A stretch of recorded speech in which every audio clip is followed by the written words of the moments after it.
Të nderuar vëllezër dhe motra, besimtarë dhe besimtare, falënderimet dhe madhërimet i përkasin Allahut të madhëruar i cili na ka udhëzuar në rrugën e drejtë. Falënderimet, madhërimet, lartësimet e pakufishme i përkasin Allahut të madhëruar i cili ka dërguar për ne profetin Muhammed sallallahu alaihi wasallam për të na nxjerrë nga errësira në dritë, nga humbja në udhëzim, nga ignoranca në dituri. Prandaj të gjitha begatit, mirësit, salavatet e panumër të Allahut të madhëruar qofshin mbi profetin të fundit Muhammedin sallallahu alaihi wasallam, mbi shokët e tij, mbi familjen e tij dhe mbi gjithë ata të cilët ndjekin dhe pasojnë rrugën e tij deri në fundit, ditën e gjykimit. I dërguari Allahut sallallahu alaihi wasallam na drejtohet, sidomos besimtarëve dhe besimtareve, mos u dobësoni, mos u dorëzoni, mos u bëj i pafuqishëm. Një hadiku thot, wala ta'jaz. Sa do vështirësi të përballesh, ruaju të mos bijesh në dobësi dhe dembelizëm. O prind, mos u dobëso, mos thuaj i rrita, i edukova, po nuk më përgjigj. Vazhdoni, sepse edukimi do kohë të gjatë. A nuk e keni lexuar në Kur'an? Ndoshta dhe e keni dëgjuar. Ku Jakubi alayhis salam, që i edukonte dhe i rriste fëmijët e tij, vazhdoi deri kur ishte në shtratin e vdekjes. Siç thot Allah i madhëruar në Kur'an, ai ishte që dëshmitar. Kur Jakubit erdhi vdekja, kur ai u tha bijve të vet, çfarë do të adhuroni pas meje? Dhe ata ju përgjigjen që do të adhurojmë atë që ke adhuruar dhe ti edhe baballarët e tu, Allahun një dhe të vetëm. Pra edhe në çastet e fundit të jetës tij ai dohet të sigurohej për besimin, për imanin e tyre, që janë të hitë në njëshmërinë e Allahut apo jo. Prandaj ruaju të mos u dobësohesh dhe të bëhesh i paaftë. O ti që je në vështirësi, mos u dobëso dhe mos u bëj i paaftë. Mos thuaj adhurimi është i vështirë. Mos thuaj si mund të ndryshoj. Mos thuaj s'mund të dal i suksesshëm dhe mos thuaj nuk mund të shkëlqej. Ec rrugës drejt, merr shkaqet, pra bëj atë që ke në dorë që të bësh. Mbështetju Allahut të madhëruar, se profeti sallallahu alaihi wasallam ka thënë, besimtari i fortë është më mirë dhe më i dashur tek Allahu i madhëruar se sa besimtari i dobët, por që tek të dy ka mirësi. Kujdesu për atë që të sjell dobi. Kërkon ndihmë nga Allahu dhe mos u bëj paaftë. Nëse të ndodh diçka, mos thuaj sikur ta kisha bërë kështu, do të ishte ashtu e kështu me radhë. Mos thuaj fjalën sikur, sepse ai hap rrugën e shejtanit. Por thuaj Allahu e caktoi dhe çfarë deshi bëri.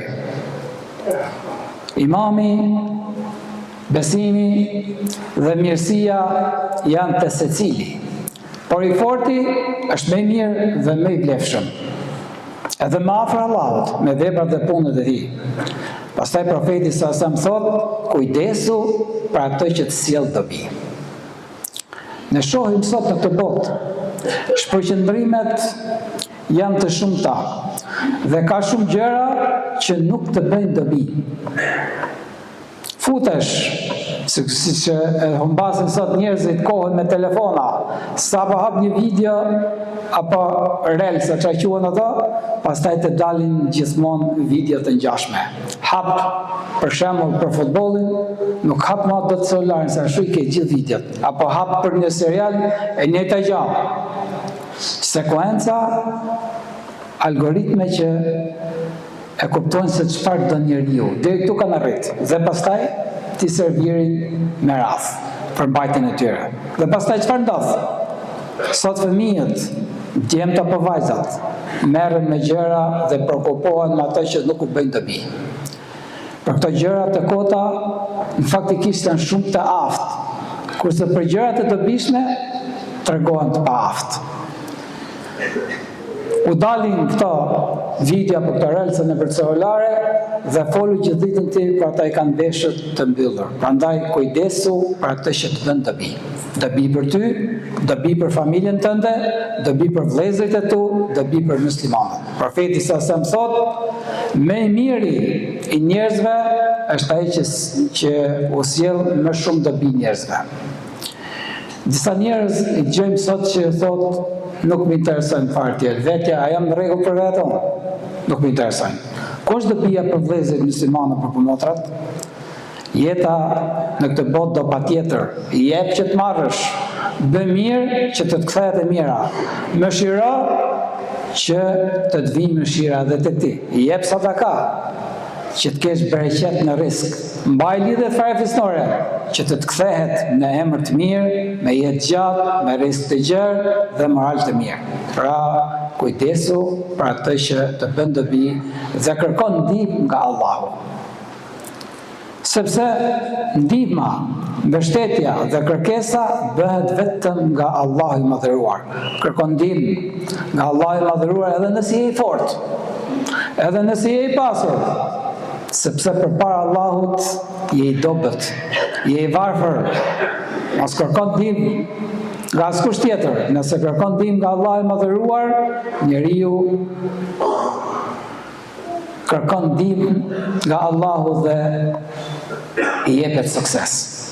Prandaj dhe ti o hallëxhi, apo kushdo qofsh, çfarë do halli që të kesh, mbështetju tek Allahu i madhëruar dhe thuaj bismillah. Thuaj lutjen e vështirësisë dhe mbështetu tek Allahu i madhëruar. Në fillim do tha gjërat duken të mrekulluta, nuk i ke qarta, por shumë shpejt fillojnë të qartësohen. Kështu kërkohet ndihma e Allahut madhëruar. Profeti sa më thot, kujdesu për atë që të bën dobi, kërko ndihmë nga Allahu dhe mos u bëj pa aftë, mos u dorëzor, mos u dobëso. Ruaju nga dobësia. Çfarë është dobësia? Kjo paaftësia. Ndonjëherë është dembelizmi. Sheh, kur çohet namaz me rëndezë dhe përtesë të madhe. Kur do lexoj Kur'an, sa po lexon gjysfaqe, fillon të psherti dhe të përgjumet, të hapet goja. E sheh gjithmonë në plagështi. Ndonjëherë është edhe mungesë dëshire. S'ka të bëj fare. Çfarë do lloj pune të jetë, atij i ka ikë dëshira. Ndonjëherë është edhe paaftësi fizike ose diçka ngjashme. Profeti sallallahu alaihi wasallam lutej, thoshte o Zot, më ruaj nga paaftësia dhe dembelizmi. Thoshte Allahumma inni as'aluka min al-ajzi wa kasli.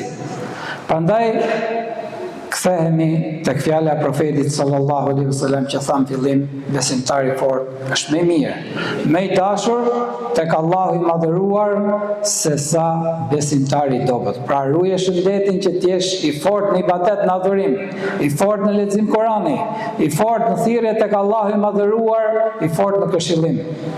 I fortë në urdhërimin për të mira dhe ndalimin nga e keqja, i fortë në agjërimin e muajit Ramazanit, të cili po na toket. Këtu forca kërkohet në çdo gjë. Në trup, në mendje, në shëndet, në mësimin e Kuranit, në vazhdimsi, në adhurime dhe ibadete dhe në punë të mira. Njeriu mund të përpiqet të bëjë të gjitha këto, por çfarë ndodh? Rezultati mund t'i dalë ndryshe nga ç'e pret.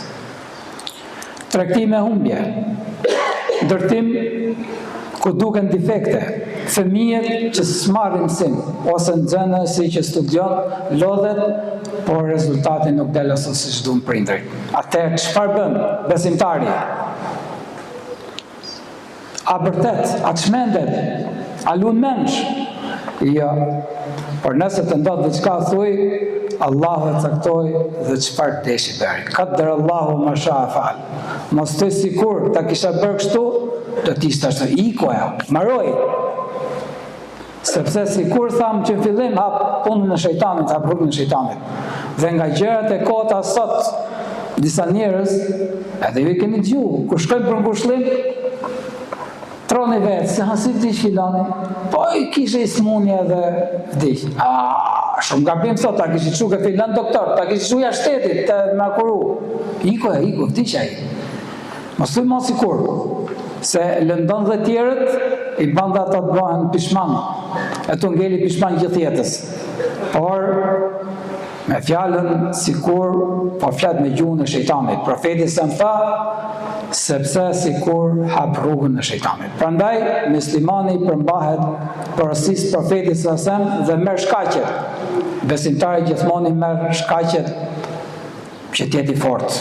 Ruan shëndetin, largohet nga çfarë dëmton shëndetin prej ushqimit dhe pijes, dhe çdo gjë që dëmton trupin e tij apo mendjen e tij. E forcon dijen e vet. A për të ardhur keq, 20 vjet ka disa që janë këtu, që janë në Islam, me zi kanë ngel ke Fatihaja dhe 2 syre më mrapa. As se kanë forcu dijen e vet, as se kanë shtuar si që ai mëson fenë e vet. Mëson dhe punët e dunjas. Kërkon riskun, edukon fëmijët dhe kur nuk bëhet dembel. Pse? Sepse në këtë përpjekje merret në llogari ditën e gjykimit. Dhe se njeriu nuk i takon tjetër veç asaj që përpiqet dhe se përpjekja e tij do të shihet. Prandaj besimtarët se kanë fjalorin e vet dobësin, pafsin.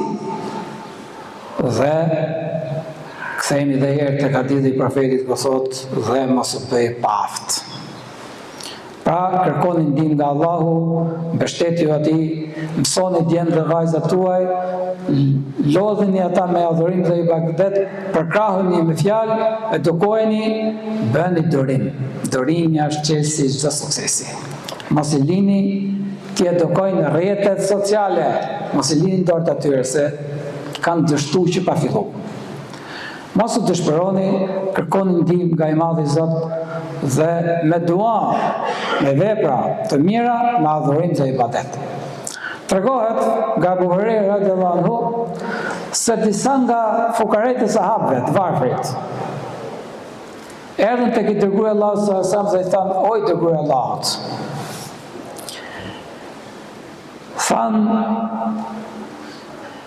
ata të pasurit i ngritën shkallët e larta begatin e përhershme, përjetshme." Thotë, si ka mësi, pse ju jo? Po thotë, ata kanë një cilësi më shumë se ne. Thotë, kush është kjo cilësi? Ato japin sa ta ka, thotë. Se kanë pasuri, ne s'kemi. Atëherë profeti se më thotë, a doni t'ju mësoj diçka me cilën do t'i arrini ata edhe madje edhe mund t'i kaloni. Kush është kjo i thonë i dërguari i Allahut? Thotë thoni subhanallah, Allahu akbar, alhamdulillah pas çdo namazi.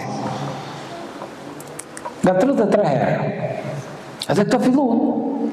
Mirë, po këto të pasurit veshët i kishin hap, edhe në gjë. Çfarë thoshën ta? Subhanallah, alhamdulillah, Allahu akbar. Filluan me thënë ata. Si të varfrit. Atë përsëri këta shkojnë tek profeti sallallahu alajhi wasallam dhe i thonë, edhe ata po thonë sikur themi ne. Atë profeti sa më thotë, kjo është një mirësi që a ka dhënë Allahu i madhëruar, që nuk e kam dorë unë. Pra këtë tregon ata nuk u bën pa aft, nuk u mjafton që janë pasur dhe nuk u bën pa aft, por direkt fillon dhata ta kryejnë subhanallah, alhamdulillah, Allahu akbar. Dhe tregohet për Ebu Damdamin në kohë profetit sallallahu alajhi wasallam që u tha profeti këtyre, tha mos u bëni pa aftë, a nuk jeni aq të aftë si Ebu Damdam? Çfarë bën ky? Thotë ky kur zgjohet mëngjes, thotë Zoti, nuk kam pasuri që t'jap. Nuk kam as më mirësi të madhe që ta shpenzoj në rrugt të Allahut, por unë jap sadakan deri në tim. Pra, e fal dhe e toleroj çdo kënd që më ka bërë padrejsi. E zeroj, jam zero me te, nuk kam asgjë për atë para Allahut madhëruar. Kështu dhe ne, të mos bëhemi të paaft për veten tonë në këto adhurime dhe ibadete, që alhamdulillah na ka pajis Allah i madhëruar me shëndet dhe mendje, dhe nuk na ngelet tjetër se të adhurojmë, të bëjmë vepra të mira, të ndihmojmë tjerët, të jemi të dobishëm për vete dhe për tjerët. E lusim Allahun e madhëruar na bëj dobi për sa folëm dhe ngjum, na i falë mëkatet dhe gjunafet tona, ta bëj nga banorët e xhenetit. Aqulu qouli hadha wastaghfirullaha li wa lakum wa li jami'il mu'minin kullu dhanbin fastaghfiruhu innahu ghafurur rahim.